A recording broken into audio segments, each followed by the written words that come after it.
Hello everyone, আশা করি সবাই ভালো আছেন। আজকে এই ভিডিওতে আমরা দেখব কিভাবে ফটোশপের মাধ্যমে এই ধরনের প্যারালাল অ্যানিমেশন ইফেক্ট তৈরি করা যায়। তো চলুন আজকে ভিডিওটি শুরু করা যাক।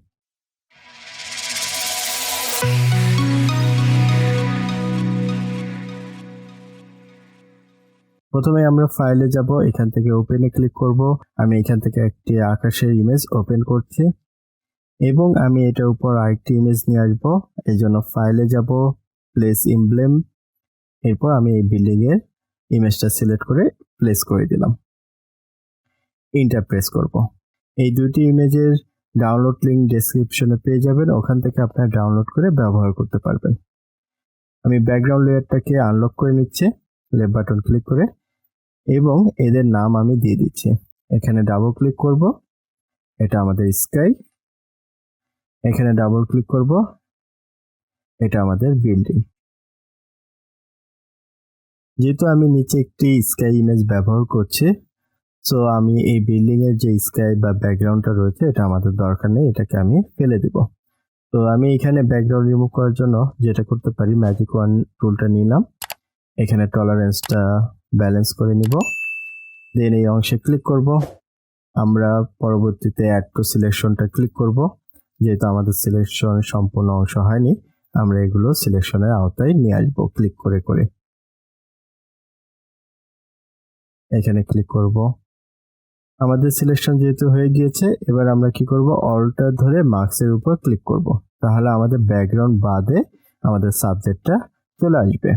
এখানে অল্টার ধরার কারণ হচ্ছে আমি ব্যাকগ্রাউন্ড অংশটা সিলেক্ট করেছিলাম, কিন্তু আমার লাগবে হচ্ছে সাবজেক্ট। এইটাকে ইনভার্স করে আমি মার্কস করে নিলাম। এবার আমাদের এই লেয়ারটাকে কনভার্ট টু স্মার্ট অবজেক্ট করতে হবে। এটার উপর রাইট ক্লিক করব, convert to smart object click করব। এবার আমরা অ্যানিমেশনের কাজটা শুরু করব। এই জন্য আমাদের টাইমলাইন লাগবে। উইন্ডো মেনুতে যাব, এখানে আমরা টাইমলাইনে ক্লিক করব। আমাদের টাইমলাইনটা চলে আসলো। আমি এই অংশে মাউস রেখে লেফট বাটন চেপে ধরে ড্র্যাগ করে উপরের দিকে নিয়ে আসলাম। আমাদের টাইমলাইনে যেসব লেয়ার নিয়ে কাজ হবে সেগুলো আমরা সিলেক্ট করব। কন্ট্রোল ধরে আমি সিলেক্ট করলাম এই দুটা। এরপর ক্রিয়েট ভিডিও টাইমলাইনে ক্লিক করব। তাহলে আমাদের এই দুটি লেয়ার এই টাইমলাইন লেয়ারে চলে আসবে। এবার আমাদেরকে অ্যানিমেশন দিতে হবে। তো আমি আমার ভিউটাকে জুম আউট করে নিচ্ছি। প্রথমে আমরা বিল্ডিং এর লেয়ারটা সিলেক্ট করলাম, এখানে অ্যারো চিহ্ন রয়েছে, এই অ্যারো চিহ্নতে ক্লিক করব। তো আমাদের টাইমলাইনটা 5 সেকেন্ড রয়েছে, এখানে দেখুন 5। তো এত বড় টাইমলাইন আমার দরকার নেই, আমি ছোট করতে চাচ্ছি। তো এখানে আপনি চাইলে জুম ইন করতে পারেন, জুম আউট করতে পারেন। আমি জুম আউট করে নিলাম। এরপর এই অংশটাকে ধরে এই 3 এর কাছে নিয়ে আসলাম। ঠিক একইভাবে পরের ইমেজের অংশটাকেও 3 কাছে নিয়ে আসবো। আমাদের টাইমলাইনটা 3 সেকেন্ডের ভিতর চলে আসলো। এখন আমরা চাইলে এটাকে জুম করে নিতে পারি। তো প্রথমে আমরা বিল্ডিং এর অ্যানিমেশন দিব। তো বিল্ডিং এর লেয়ারটা অবশ্যই সিলেক্ট করতে হবে। এখানে আমাদের কি ফ্রেম রয়েছে। কি ফ্রেম হচ্ছে একটি নির্দিষ্ট টাইমের ভিতর কোনো একটি অবজেক্টে যে কোনো ধরনের পরিবর্তন দেখানো। প্রথমে আমি ট্রান্সফর্মের কি ফ্রেমটা অন করে দিলাম। এখানে দেখবেন একটা হলুদ কালার আইকন চলে এসেছে। তাহলে এখান থেকে আমার কি ফ্রেমটা শুরু হয়েছে। এই অবস্থায় আমি চাচ্ছি বিল্ডিং যে এরকম পজিশনে আছে সেরকম পজিশনেই থাকুক। এবার আমি এই অংশটাকে ধরে শেষে নিয়ে আসবো। দেন এখানেও আমি একটা কি ফ্রেম দিয়ে দেব। এখানে আমি একটা ক্লিক করব, আমাদের এখানেও কি ফ্রেমটা তৈরি হয়েছে। তবে এখানে কি ফ্রেমে আমরা আমাদের অবজেক্টের অবস্থানটা পরিবর্তন করব। তো এখানে আমি কন্ট্রোল টি দিয়ে ট্রান্সফর্ম মোড অন করব এবং এটাকে একটু জুম করে নিব, বড় করে নিচ্ছি।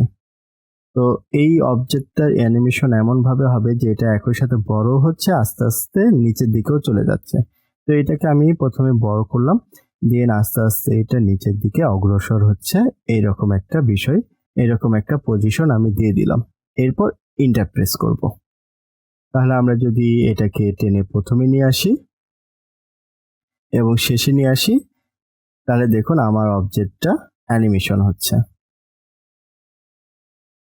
আপনি চাইলে এখানে প্লে অপশন রয়েছে, এখানে যদি ক্লিক করেন আপনার অবজেক্টটা অ্যানিমেশন হবে। আমাদের বিল্ডিং এর কাজ শেষ। এবার আমরা স্কাইতে চলে যাব। এখানে অ্যারো চিহ্নতে ক্লিক করব। এই অংশটাকে টেনে একদম প্রথমে নিয়ে আসব। এরপর পজিশনে কি ফ্রেমটা অন করব। কন্ট্রোল টি প্রেস করব, এটাকে আমরা ড্র্যাগ করে আরেকটু সাইজে বড় করে দেব, দেন এন্টার প্রেস করব। তাহলে আমরা এখানে স্কাইয়ের অবস্থান এইরকম পজিশনে দিয়ে দেব প্রথম কি ফ্রেমে, এবং শেষে গিয়ে আমরা আরেকটা কি ফ্রেম অ্যাড করব। মুভ টুলে যাব, আমাদের স্কাইয়ের পজিশনটা চেঞ্জ করে দেব। তাহলে যেটা হবে আমাদের স্কাইটা মুভমেন্ট করবে। তো আমি যদি প্রথমে আসি, এরপর যদি আমি প্লে দিই, তাহলে আমরা এই ধরনের প্যারালাল একটা অ্যানিমেশন পেয়ে যাব। তো এই ছিল আজকের ভিডিওটি, আশা করি আপনারা বুঝতে পেরেছেন। কোনো সমস্যা হলে অবশ্যই কমেন্টে জানাবেন। আর আপনি যদি আমার চ্যানেলে নতুন এসে থাকেন, অবশ্যই সাবস্ক্রাইব করতে ভুলবেন না। আর এই ভিডিওটি সবার সাথে শেয়ার করবেন, যেন অন্যরাও এখান থেকে উপকৃত হতে পারে। দেখা হচ্ছে পরবর্তী কোনো ভিডিওতে, সে পর্যন্ত সবাই ভালো থাকবেন। ধন্যবাদ সবাইকে।